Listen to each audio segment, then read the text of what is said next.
বেগম জিয়া আমাদেরকে বলেছেন অনেক সময় যে দেখেন হুজুর, আমরা ইসলাম প্রতিষ্ঠার রাজনীতি আমরা করি না, তবে আমাদের পরিষ্কার অবস্থান হলো এই যে আপনারা যদি ইসলাম প্রতিষ্ঠা করবার জন্য দেশে রাজনৈতিকভাবে সামনে অগ্রসর হয়ে যেতে পারেন, আমাদের বিএনপির পক্ষ থেকে সহযোগিতা পাবেন, বিরোধিতা পাবেন না।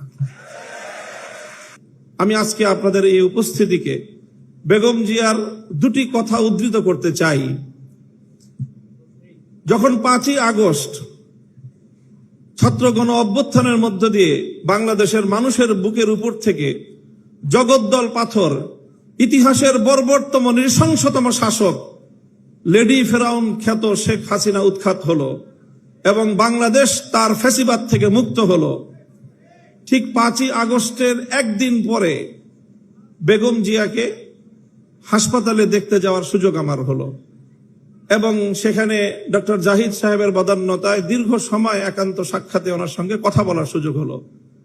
চিন্তা করেন, যেই মহিলা অশীতিপর বয়সে জীবন মৃত্যুর সন্ধিক্ষণে দাঁড়িয়ে যার দ্বারা এমনভাবে নিগৃহীত হয়েছেন, অপমানিত হয়েছেন, নিজের প্রিয় বাস্তু ভিটা তাকে ছাড়তে হয়েছে এবং জীবন মৃত্যুর মাঝামাঝি দাঁড়িয়ে বছরের পর বছর কারাগারে তাকে নিক্ষিপ্ত থেকে মৃত্যুর প্রহর গুনতে হয়েছে, যার উপর অত্যাচার এবং নির্যাতনের কোনো সীমা ছিল না, সেই বেগম জিয়া যখন জানতে পারে তার সামনেই তো ঘটছিল বাংলাদেশের এই পরিবর্তন, পট পরিবর্তন, শেখ হাসিনার এই পতন, স্বাভাবিকভাবেই তখন তো তার সঙ্গে কথা বললে প্রতিক্রিয়ার মধ্যে শেখ হাসিনার কিছু পর্যালোচনা, শেখ হাসিনার শাসনামলের কিছু জুলুম নির্যাতনের কিছু বিবরণ, তার ক্ষোভ, তার দুঃখ, মর্মবেদনার কিছু গল্প উঠে আসার কথা। আমি বিস্ময়াভিভূত হলাম। তার সঙ্গে প্রায় আধা ঘন্টার মতো আমার কথা হলো। তিনি আধা ঘন্টার মধ্যে একবারও শেখ হাসিনার নাম উচ্চারণ করেননি।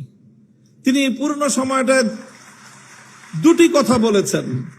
একটা হলো আমার মরহুম বাবা শাইখুল হাদিস সাহেবের সঙ্গে তার রাজনীতির কিছু স্মৃতিচারণ তিনি করলেন এবং আমাকে সেজন্য অভিনন্দন জানালেন। আর দ্বিতীয় আরেকটি কথাই তিনি বারবার বললেন। তিনি বললেন যে আপনাদের কথা মানুষ শুনে, আপনারা মানুষকে গিয়ে বলেন, দেশের জনগণকে গিয়ে বলেন, কেউ যেন দেশের সম্পদ নষ্ট না করে। এই সম্পদ তো আমাদের, গণভবন, প্রধানমন্ত্রীর কার্যালয় সহ এই রাষ্ট্র আমাদের। মানুষকে শুধু একটা কথা বলেন, যেন কেউ এই রাষ্ট্রের কোনো সম্পদ নষ্ট না করে। আমি অভিভূত হলাম যে এই পরিস্থিতিতে একজন মানুষ, তার কিন্তু নিজের অতীত জীবনের দুঃখ কষ্ট নিয়ে কোনো ইতিহাস তার মনে নেই, তার শুধু মনে দেশপ্রেম, মানুষের ভালোবাসা, দেশের সম্পদের ভালোবাসা, দেশটা যেন এগিয়ে যেতে পারে। আমি মনে করি যারা জাতীয়তাবাদী রাজনীতি করেন, জাতীয়তাবাদী দলের, আপনাদের সকলের আপনাদের নেত্রী থেকে এই দেশপ্রেমের শিক্ষা গ্রহণ করা উচিত এবং সেভাবেই দেশকে ভালোবেসে দেশকে গঠন করার জন্য আত্মনিয়োগ করা উচিত। এবং আমি ওনার ব্যক্তিগত জীবন এবং তার অর্থনৈতিক স্বাবলম্বিতা সম্পর্কে যে তথ্য আমরা জানি, সেটা আসলেই বিস্মিত হওয়ার মতো যে 3 বার বাংলাদেশের রাষ্ট্রপ্রধান, প্রধানমন্ত্রী থাকা পরেও তার অর্থনৈতিক যে সক্ষমতা, তার যে সাধারণ মাত্রা, সেটা বিস্মিত হওয়ার মতোই।